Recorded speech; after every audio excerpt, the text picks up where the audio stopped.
Yo, what up? It's Goldie again, back with another review. I'm gonna start pumping these out here and there just to kind of get my thoughts out on pads because people ask me about pads all the time, and I had good response from my last review. So we're gonna do another one. It's gonna be in the same style, and we'll just dive right into it. This is the FreeFall Haus pad.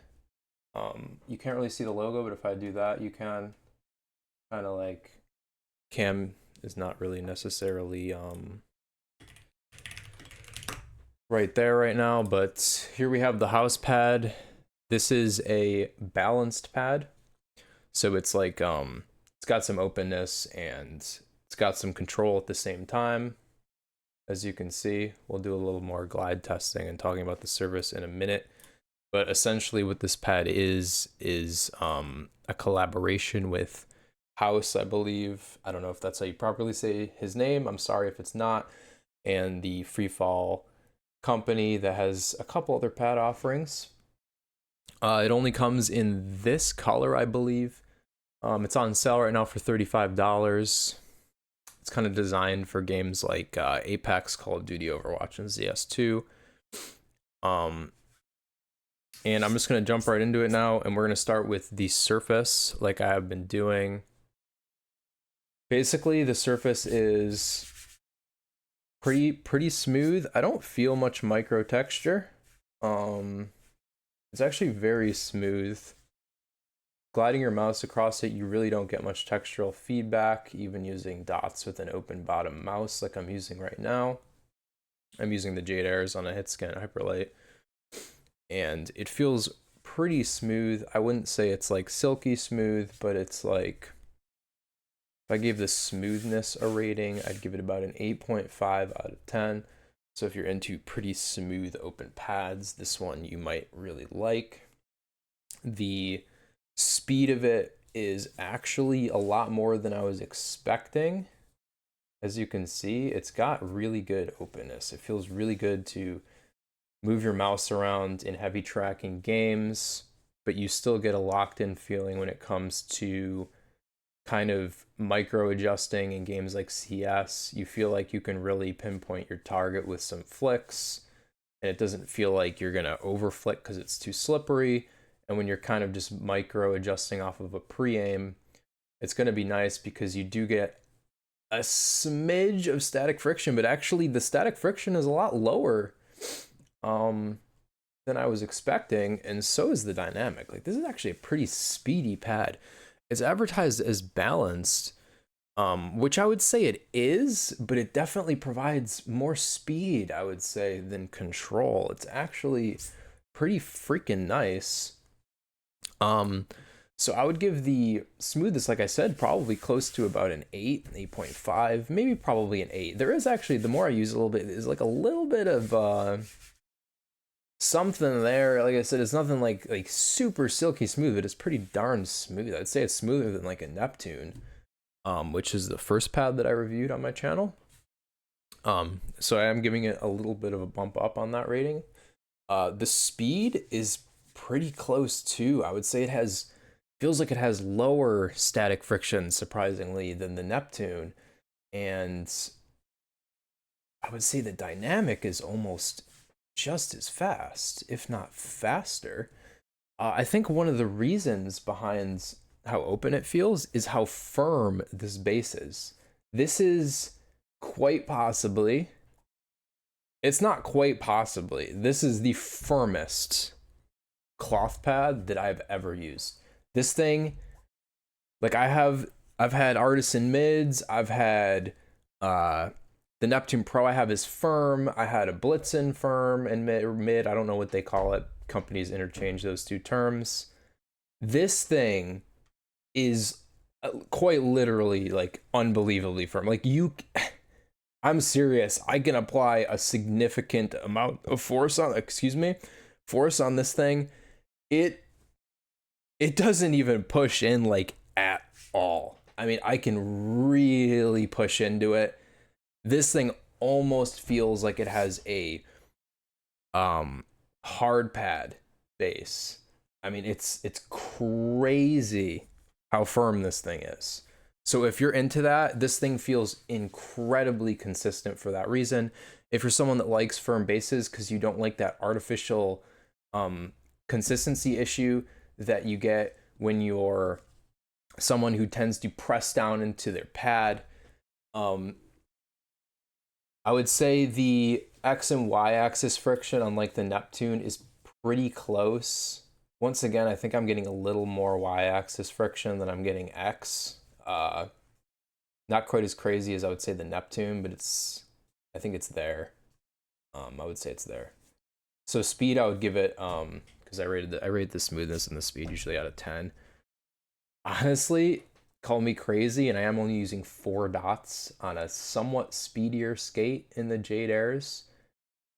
I would say this thing's as fast as a Neptune. I would give it like a 7, maybe even a 7.5. I think I gave the Neptune a 7 in speed.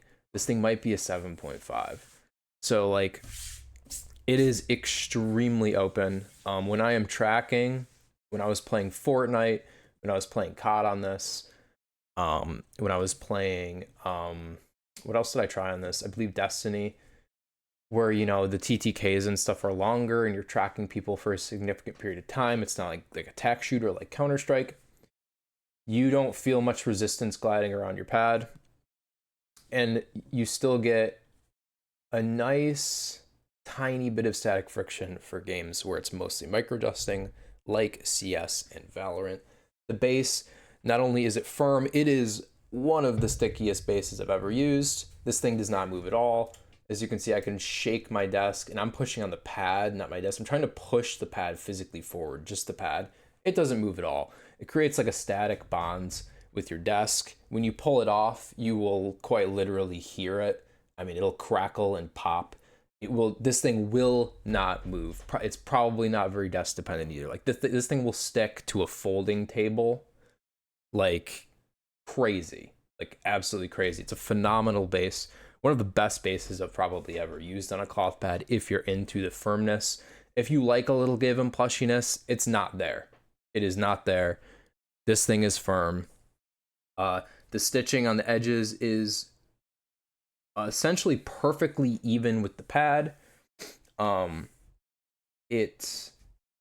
I first got it out of the box, it didn't lay flat, but I tried flattening it. It is now laying pretty flat.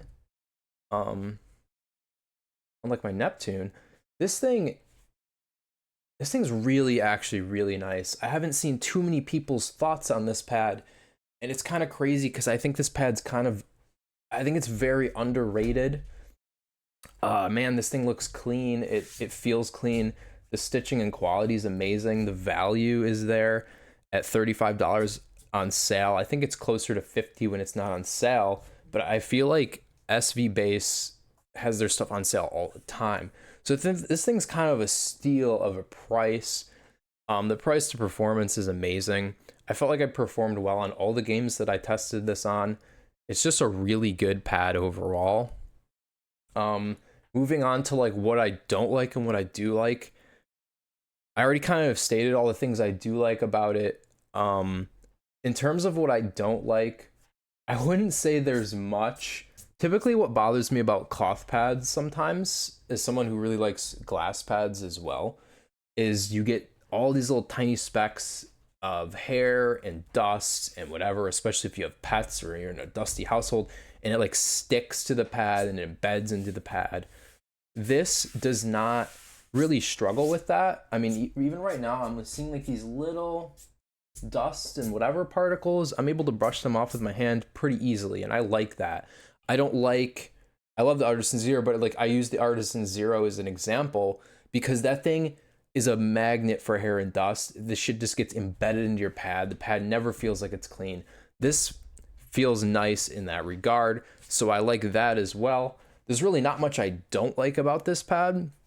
If I'm being honest, it's freaking great. So I would highly recommend it, actually. And this is not shilling or gassing this thing. This thing was not sent to me by the company. This was purchased. I think this is, if I'm going to give this an overall rating, I think on my last review, which is my only posted review I've done so far, I just started doing this, I gave the Neptune a B+ and an 8 out of 10. I think I would give this an 8.5 out of 10. So probably like an A minus. It's really just an awesome pad. I really can't say enough about how crazy firm the base is if you're into that, and how consistent it feels. It's just a nice feeling pad to just move your mouse around in pretty much any type of scenario when it comes to target switching, when it comes to tracking long distances. I think it's going to be a good performing pad in both of those types of games. So I would say that's going to be a wrap, but I hope I kind of cover. I'm trying to think, did I cover everything that I wanted to on this pad? I believe I did. So, and in the future, guys, if you want to give me suggestions as to stuff I missed out, feel free. I think one thing I want to start doing is comparing pads to alike pads more often, just because it gives people an idea. If they don't have this specific pad, but they might have another pad I'm comparing it to, it gives them an idea of what kind of pad this kind of is. I'd say the texture and surface is pretty, it's not like super unique, but it is nice, and I don't know what I would compare this to in terms of that. And also, it doesn't have like that, you know how some cloth speed pads, even though I'd consider this more balanced speed, have like that waxy feeling almost to them, where it feels like a cheap $10 Amazon speed pad. It's got like this nasty artificial feeling. This does not have that. It feels very nice. It doesn't feel like anything. I'm just getting a nice quality cloth pad. Like, that's all I'm feeling with this. But yeah, anyway, that's going to be a wrap on this one. I appreciate you listening to me ramble for, I think we're about to hit 12 minutes. I hope you like this, and I hope this gave you a better idea of what this pad is. And yeah, I think that if it's up your alley, I'd say send it, because the value-wise, this pad is great. Anyway, happy 2025, and peace out.